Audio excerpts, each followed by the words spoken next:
This beautiful pitcher has the characteristic Roman foot. It's made by a simple folding process. The vessel body and neck have been formed. The lower half is reheated. It's given a slightly conical shape. The bottom is flattened.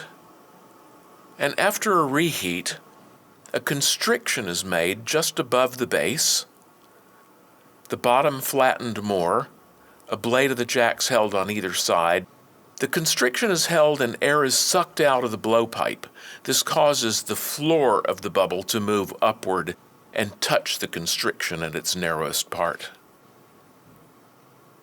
Again, the bottom is flattened and the vessel is transferred to the puntee and opened.